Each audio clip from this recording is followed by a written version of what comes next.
Okay, here we go. All right, so the first half of the chapter we talked a lot about was all about V equals IR, right? It was all about voltage, current, and resistance, and what's happening within a circuit. The second half of the chapter is dealing with the energy that we're using and what's going on with that. All right, and how we're using the energy, not just what's happening with how much current and all that kind of stuff. All right, so you can see this first slide here is just kind of a review of things that we've done in the past, right? Law of conservation of energy. The amount of energy in a system cannot change, but the type of energy does change. Remember, we haven't used it with electricity, but we did this with the mechanical energy stuff, right? You took we took a ball, we held it up in the air, it had gravitational potential. You drop the ball, it turns into kinetic energy, it hits the ground, it turns into elastic energy so it can bounce back up. A little bit of heat energy gets produced and wasted. It bounces back up, it becomes kinetic energy and then becomes gravitational again. And then it falls and that whole process starts over, right? And the amount of energy never changed,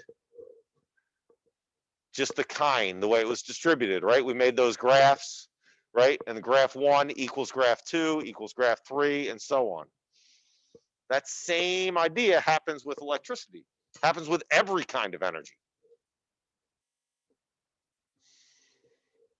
All right. So, but we're going to specifically, obviously, talk about electrical energy in this unit here, this chapter. All right. So you can see I wrote in the bold yellow or bold red letters, devices that use electricity convert electrical energy into other types of energy, and gave some examples. Right, things that you kind of already know, I hope. Right, light bulbs take electricity and turn them into heat or light and heat. A toaster takes electricity and turns it into heat and light. The clothes dryer, TV examples, all examples. Why would I, in the first two examples, the light bulb, why did I write light and heat? But for the toaster, I wrote heat and light. Anyone have any thoughts why I changed the order?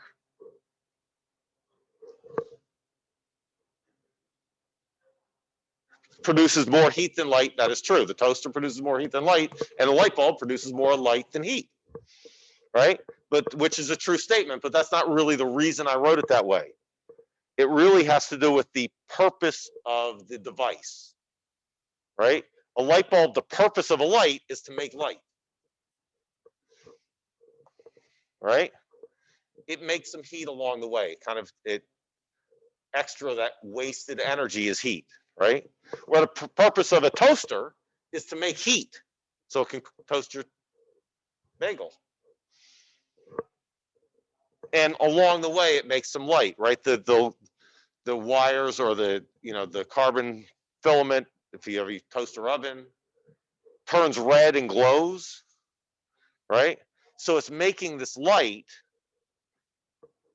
but that's not what it's supposed to do. That's not what it's designed to do. It's designed to produce heat to toast your food, right? So all of these things, I listed what it's designed to do first, and then this waste, what was that wasted energy last, right? So clothes dryer makes heat to dry your clothes, and kinetic energy, it moves, it tumbles your clothes. That's what it's supposed to do. It makes some sound along the way. That's kind of wasted energy. Same thing with the TV. It's supposed to make light and sound. It gets hot along the way. That's kind of that wasted energy, right? All right, let's move on. Okay. So again, some more review stuff. We did with mechanical energy, we did power. Does anyone remember our definition or formula or anything for how we found power, defined power? Anyone in front of me? Time and work. Time and work, nice. Excellent, thank you, Gia. What about it though? More specifically, that was good. Power was the rate the definition was the rate work is done. So what was the formula?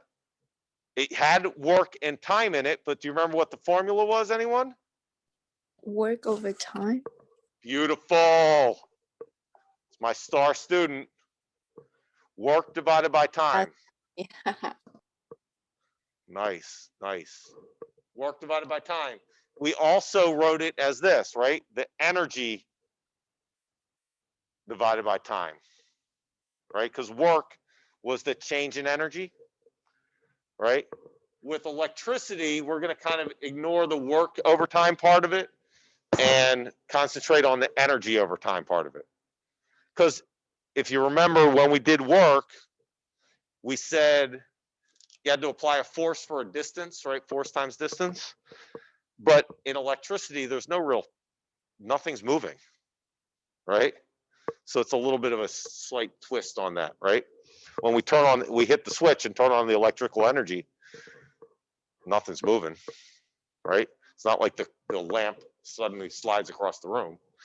So we're going to concentrate more on the energy over time part than the work over time part in this unit. Okay. And in electricity, we take that definition still applies, but we can use it in a different, or put it into our electrical energy stuff.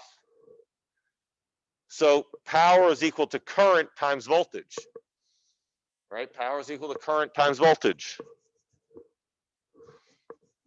in electrical energy terminology. I have two other formulas for power that I have in gray, and those two other formulas they're accurate, but they're kind of like manipulated algebra. The one in yellow there, current times voltage, is the electrical definition. The electrical power is current times voltage. The others, like I said, are kind of mathematical manipulations. So this is the important one. Those are useful, but this is the important one. Right? What were the units of power? Does anyone remember? Units of power. The unit of energy is?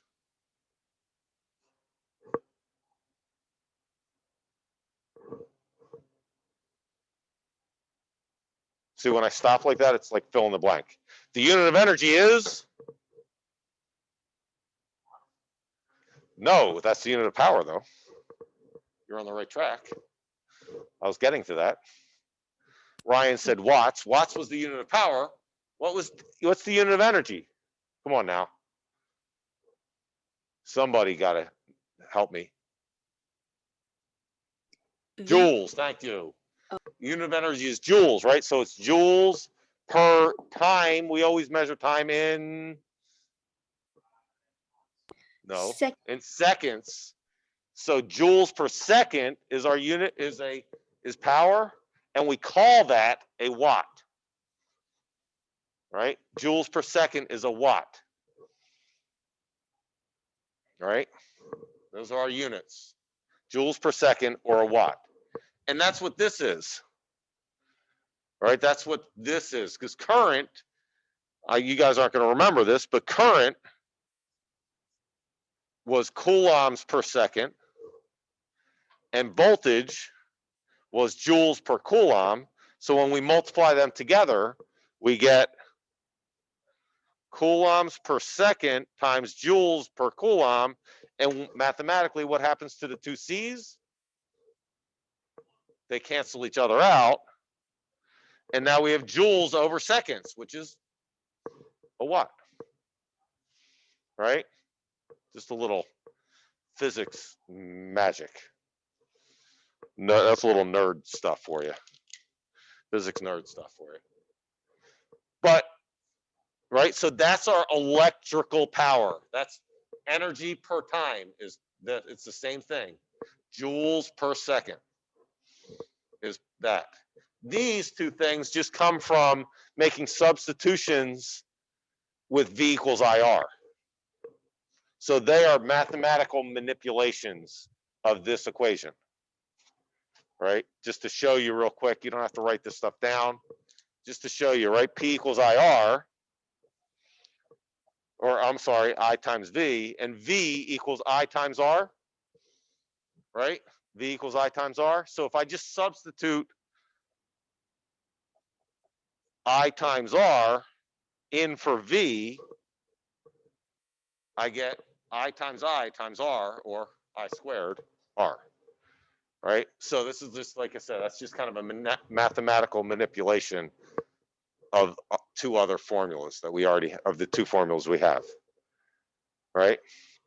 Same thing for the other one. If V equals IR,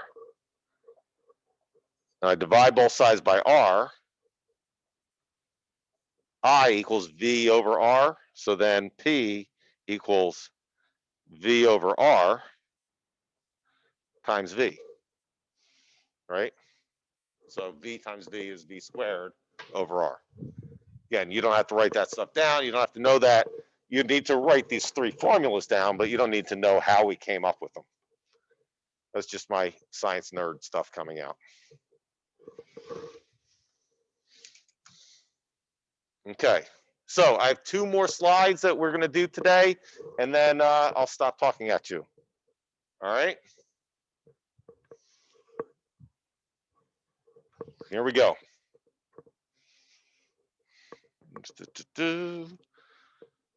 All right. Again, just to review, right? Power is the rate that energy is used, right? Power is energy over time, and energy is work being done by the device, right? And as a result, since power equals energy over time, we can do some math, multiply time on both sides, and you get energy as power times time. So this is nothing different. It's nothing new. It's just an algebra manipulation to change things around. And instead of writing it as P equals E over T, right? Instead of writing it that way, we're just multiplying by T on both sides and writing it this way. Energy is power times time. So it's the same exact formula. It's just done some algebra done to it. All right, and I just kind of did that because we're going to do a lot of stuff where, as we go through the second half, where we're talking about how much energy the light bulb uses, how much energy the toaster uses, how much energy your blow dryer uses, whatever the electrical device is, how much energy does it use while you toast your toast, and it takes 5 minutes. So how much energy is being used during that 5 minutes? Well, now I have the power of the toaster and the time that it's on, and I can figure out how much energy is being used. Okay. All right, last slide. Are we ready? Okay, let's finish up with one example. We'll do another example or two tomorrow, and then you can, in class, we'll work on our assignment in class. All right, so you hopefully don't have any homework after class to do after work, right, from tomorrow. All right, here we go. In the lab, we were using one light bulb, and we set the current to 0.25 amps, and we had a voltage that was 5 volts. How much power is the light bulb using? Right, simple. Substitute into our new formula for power. Part A, power is equal to, what was the formula? Not resistance times volts, current times volts. I times V. Right? That's simple. Because we have I, we have V. We just substitute and solve. That's simple. I, 0.25 amps times V, 5 volts.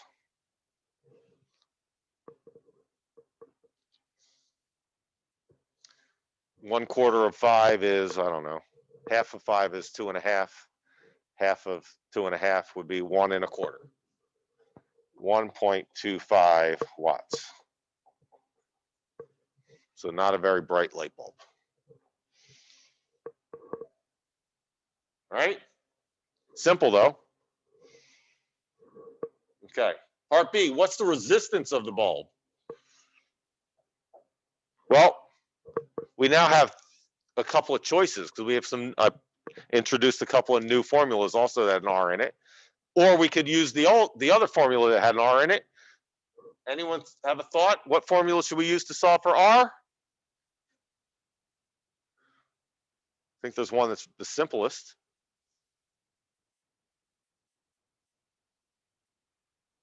Last week we were using a formula that was V equals IR. I think that's pretty simple. That's where I would go. We don't have to.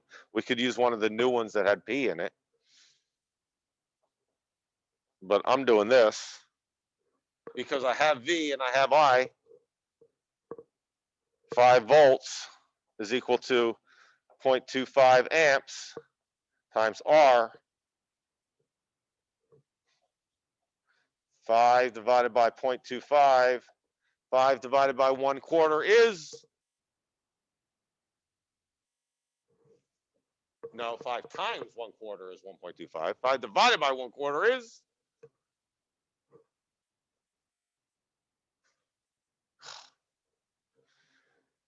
our math skills suck. Right? Dividing by a fraction is the same as multiplying by the reciprocal. So 5 divided by 1/4 is the same as multiplying 5 times 4. Right? 4 over 1. And 5 times 4 is 20. That's what it used to be, at least. 20 ohms of resistance. Man. I'm making fun of you, but just because, you know, I can. Most people don't know how to divide by fractions. And it's just like, I'm a nerd, science and math geek. I know. I do that stuff because I'm a science and math geek. I'll be the first to admit it. And so I do things like that off the top of my head. All right, last one, part C. If you leave the bulb on for 1 hour, how much energy will you use? We just, on the last notes, we just came up with an equation that said E energy is equal to, that's the unit of energy. We had a formula that we just in the last slide said energy is equal to Power times time. Power times time. Right? So energy is equal to power. We just figured out the power of part A. That was 1.25 watts.